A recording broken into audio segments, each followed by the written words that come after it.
नमस्कार। संसद के बजट सत्र के दूसरे चरण का आज आरंभ हो गया। दूसरा चरण आज शुरू हो गया।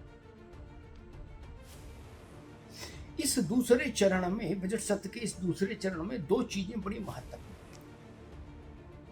हैं। एक का महत्व सिर्फ इसलिए है क्योंकि उससे संसदीय लोकतंत्र के का जो सबसे बड़ा आसन है उसकी प्रतिष्ठा जुड़ी हुई है।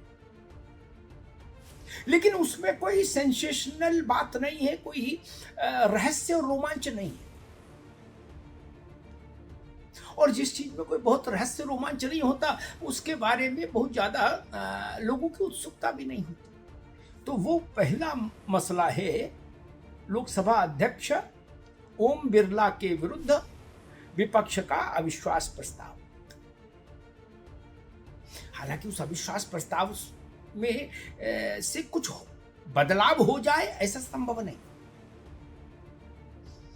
अंक गणित इस बात को स्पष्ट करता है कि ओम बिरला के आसन को कहीं कोई दूर दूर तक खतरा नहीं। विपक्ष का अविश्वास प्रस्ताव अगर मत विभाजन तक जाएगा तो उसको पराजित होना ही होगा। और अभी 2 दिन पहले ही कोटा में एक कार्यक्रम में गए थे, जब प्रधानमंत्री कोटा वो इलाका जहां से चुनकर ओम बिरला लोकसभा पहुंचे, तो वहां प्रधानमंत्री ने कहा था कि ओम बिरला जी कुछ अहंकारी और उत्पाती किस्म के छात्रों को ठीक करना भी जानते हैं, वो ऐसे शिक्षक हैं। और वहां प्रधानमंत्री ने ओम बिरला की भूरी भूरी प्रशंसा की थी, सराहना की थी। इसका मतलब एनडीए ने अपना रुख साफ कर दिया कि ओम बिरला के पीछे राष्ट्रीय जनतांत्रिक गठबंधन अपनी संपूर्ण क्षमता और सामर्थ्य के साथ डटकर खड़ा है। यानी बिरला जी की कुर्सी तो सुरक्षित, लोकसभा अध्यक्ष का आसन, वहां कुछ नहीं होना। हाँ, बस अविश्वास प्रस्ताव है इसलिए थोड़ी चहल पहल रहेगी, भाषण होंगे तो उन भाषणों में थोड़ी कटुता झलकेगी, बस। लेकिन दूसरा मसला जिसका उल्लेख मैंने आरंभ में किया, उसमें रहस्य भी है, उसमें रोमांच भी है, उसमें उत्सुकता भी है। जितने भी एलिमेंट हो सकते हैं किसी भी सनसनीखेज घटनाक्रम में, वो सब एलिमेंट इस दूसरी चीज में है। उस पर भी बजट सत्र के इसी दूसरे चरण में फैसला होना है, चर्चा होनी है और फैसला होना है। देश की निगाहें उस पर हैं क्योंकि उसमें उत्सुकता है, रोमांच है। वो दूसरा मसला मालूम क्या है? वो दूसरा मसला है, आपको याद होगा कि जब बजट सत्र का पहला चरण समापन की ओर था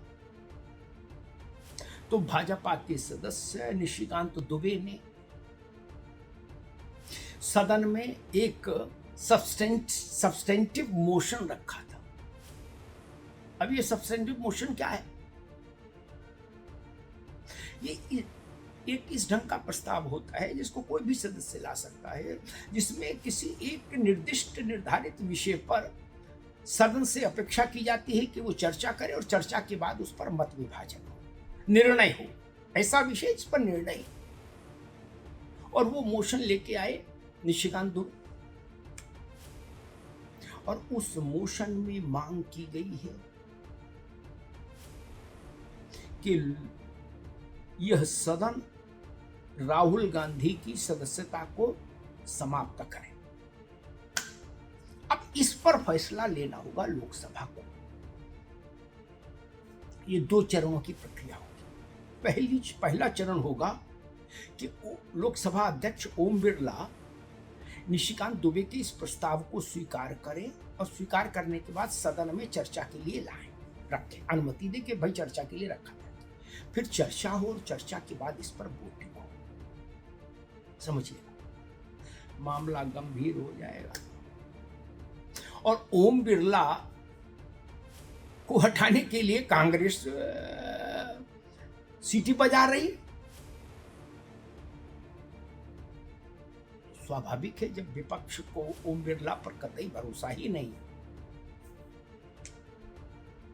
तब मान लीजिए बिरला जी अपने विवेक का इस्तेमाल करते हुए निशिकांत दुबे के प्रस्ताव को सदन के समक्ष चर्चा के लिए रख देते हैं कि भाई सदन इस पर चर्चा करे और निर्णय करे, बताए।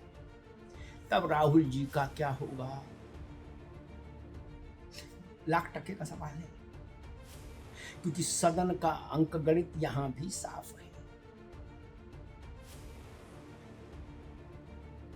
राहुल गांधी के लिए मुश्किल पैदा हो जाएगी। इस वक्त राजग की शक्ति 290 से ज्यादा की है लोकसभा के भीतर, बहुमत के लिए 272 चाहिए। तो क्या राहुल गांधी की सदस्यता फिर खतरे में पड़ने जा रही है? ऐसे ही एक मोशन पर इतिहास में राहुल जी की दादी श्रीमती इंदिरा गांधी की सदस्यता जा चुकी है। ऐसा ही सब्सटेंटिव मोशन था और इंदिरा जी की सदस्यता चली गई थी। इतिहास क्या खुद को दोहराने जा रहा है? फैसला 2-4 दिन में सब हो जाएगा, बहुत लंबा समय अब नहीं लगना।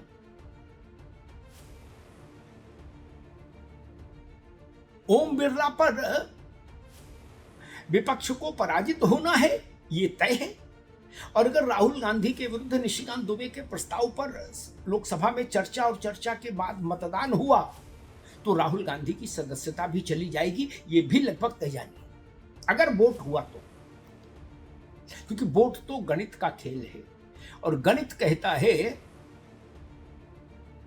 कि वो राहुल गांधी के खिलाफ है लोकसभा के भीतर। जितने लोग ये चाहेंगे कि राहुल जी की सदस्यता बची रहे, उससे ज्यादा लोग ये उस पाले में खड़े होंगे जो पाला ये चाहेगा कि राहुल गांधी की सदस्यता जानी चाहिए।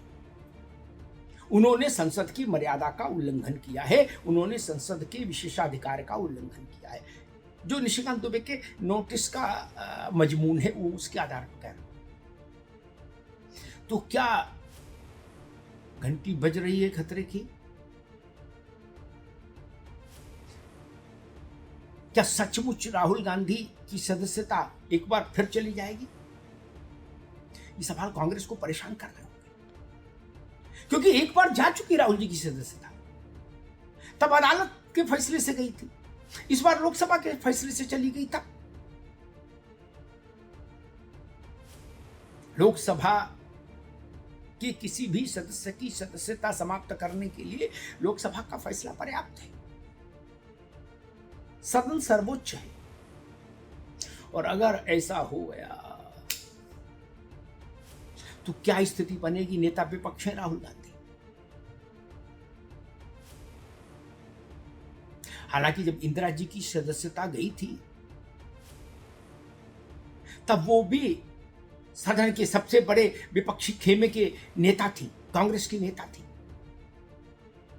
और इमरजेंसी के बाद भी कांग्रेस के पास 120 से ज्यादा 126 के करीब सदस्य थे। यानी राहुल गांधी की आज की कांग्रेस से ज्यादा तब भी इंदिरा गांधी के पास मेंबर पार्लियामेंट थे, मेंबर ऑफ लोकसभा थे, तब भी उनकी सदस्यता गई थी। तो इस बार क्या राहुल गांधी पर खतरे की तलवार लटक रही है? पूरे बजट सत्र के इस दूसरे चरण में, पूरे दौर में यही सबसे बड़ा सवाल है जो सबके जहन में रहेगा, और इसी सवाल का नतीजा जानने के लिए सब कोई व्यग्र रहेंगे, उत्सुक रहेंगे और कुछ लोग बेचैन भी रहेंगे। धन्यवाद।